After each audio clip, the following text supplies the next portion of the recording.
Welcome back to Urban Gardening with Mitch and More. This is round 2 of our fall garden cleanoff. Today we're diving into the world of garden plant bonfires, and you won't believe how spectacular it gets towards the end. Stay tuned for the fiery finale. As the days grow shorter, with sundown as early as 5 p.m. Central Time and the bookstore open Monday through Saturday, finding time to tend to the garden and manage everything else on the property can be quite a challenge. To capture the essence of my gardening journey, I've made it a goal to film during the early mornings and on Sundays, carving out time from my busy schedule. Join me as I strive to balance it all and bring you these videos. Now take a look at this vibrant firebush, or at least I believe that's what it is.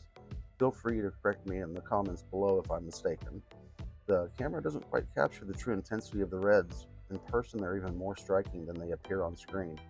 Your thoughts in the comments are always appreciated.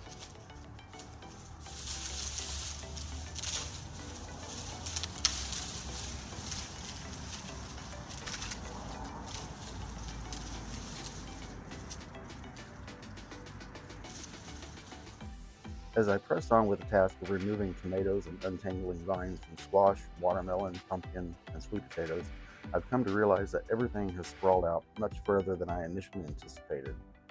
Now the challenge lies in spacing next season to make the most of this compact area. And for those curious minds wondering why I haven't opted for large raised beds for planting, well, let me unveil that mystery for you. I considered the possibility of using raised beds, but a couple of factors came into play. Firstly, the main goal of this channel is to demonstrate how to cultivate a garden in a small backyard space. While acknowledging that my yard might be larger than most, especially in terms of sunlight exposure, it's crucial to keep the settings relatable.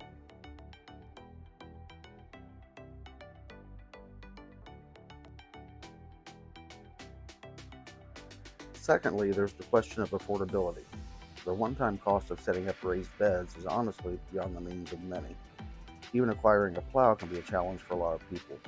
The plow you see with the blue bucket over it was a generous gift from my father-in-law, who due to age can no longer tend to his own garden.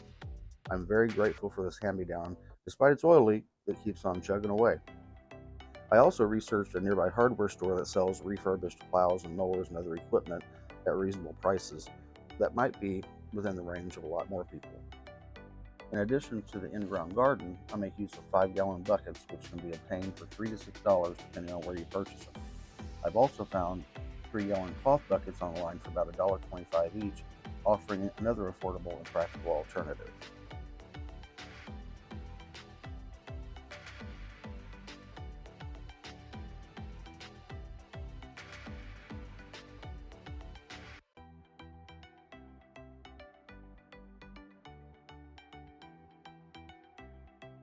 The initial and crucial step in kickstarting a backyard garden is ensuring there are no surprises lurking underground. Living in Missouri, it's important to adhere to state regulations. Whether you're digging in your own yard or undertaking a commercial project, Missouri law mandates that you notify the Missouri one-call system before any excavation begins. Hidden beneath the surface are numerous utility lines, unseen but vital. Careless digging can lead to disruptions in essential utility services, environmental damage, and in extreme cases jeopardizes lives. So remember, before you put that spade in the ground, make that call. It's not just a legal requirement, it's a safeguard for your own community and yourself. Check your local area for your regulations that you need to follow.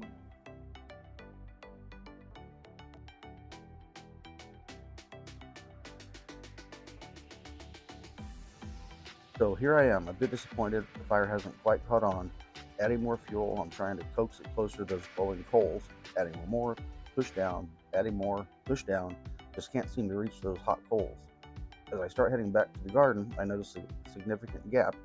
Push down, push down, push down again. There we go, that's more like it. Instantly feels like progress. Now take a look, you might notice a bit more smoke wisping out of the pile. I'll hang back a bit, giving you a better view. Let's see if this fire takes off as we continue with the garden cleanup.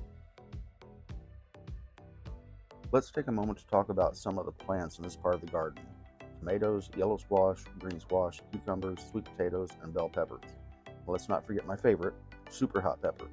We're talking about the heavyweights like the Carolina Reaper, the Trinidad Scorpion, the Darth Maul, and the Whynots.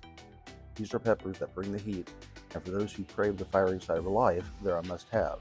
Just a tiny sliver of the Carolina Reaper can set your taste buds on an adventure. These peppers aren't just about the heat, they add a lot of bold punch to salads, salsas, hot sauces, and any dish brave enough to embrace their intense flavor. As we clear the garden, we're making way for the next wave of heat and flavor that these super hot peppers will undoubtedly bring. First, tomatoes. There's nothing like the taste of a homegrown tomato. From big boys to cherry varieties, each has a slightly different flavor, and let's not forget, plucking a warm, ripe tomato straight off the vine is very tasty.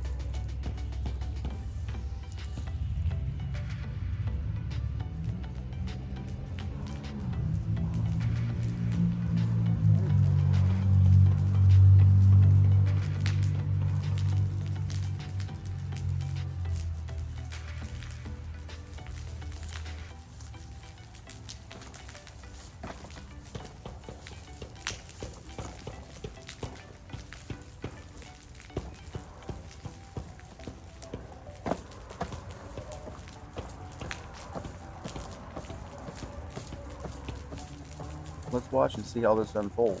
And don't worry, I sprayed the area down with water beforehand, and my wife is off camera with the hose just in case.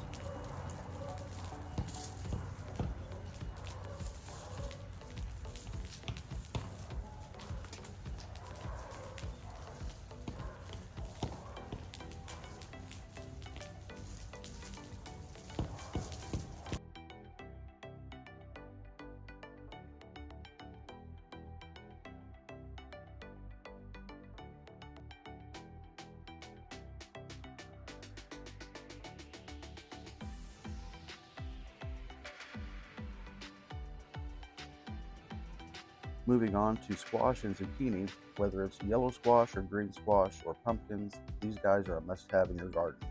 They spread, they climb, and they taste better than anything you can find in a grocery store. And sweet peppers. For the timid people out there, red, yellow, and green, each one has its own personality. They're sweet, crunchy, and perfect in many dishes and salsas.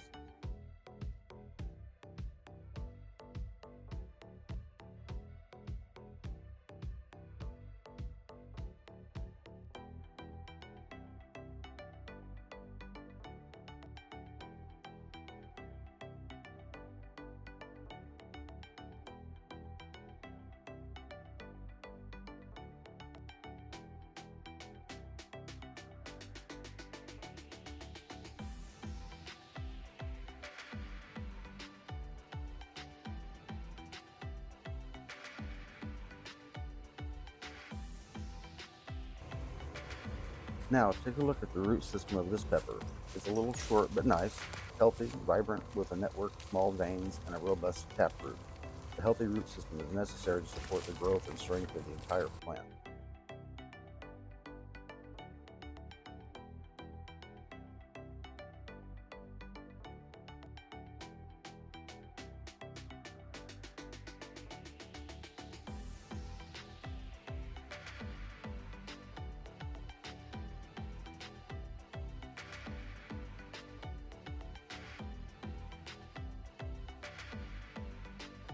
I had some parsley survive the frost, and I'm going to go ahead and harvest the rest to either dry out or freeze.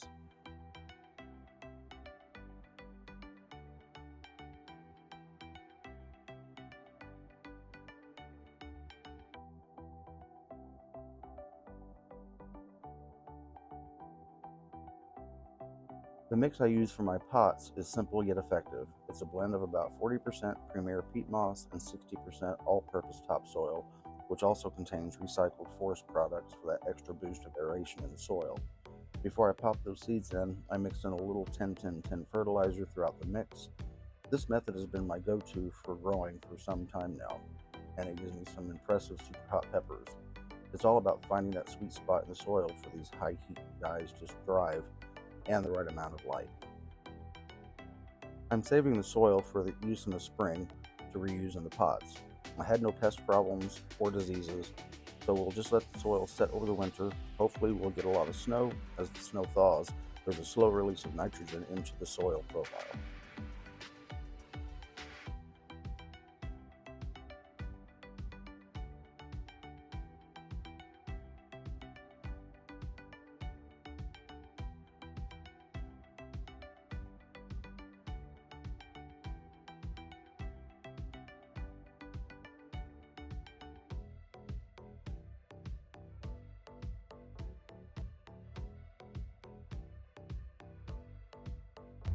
So let's take a look at what we've accomplished. Everything is out of the ground. The pots inside of the garden are empty. I still have to empty the ones around the perimeter. And a good cover of leaves are going to fall over the garden. I'm not going to put a cover crop in. I'm going to add more leaves from the property to pile under in the spring.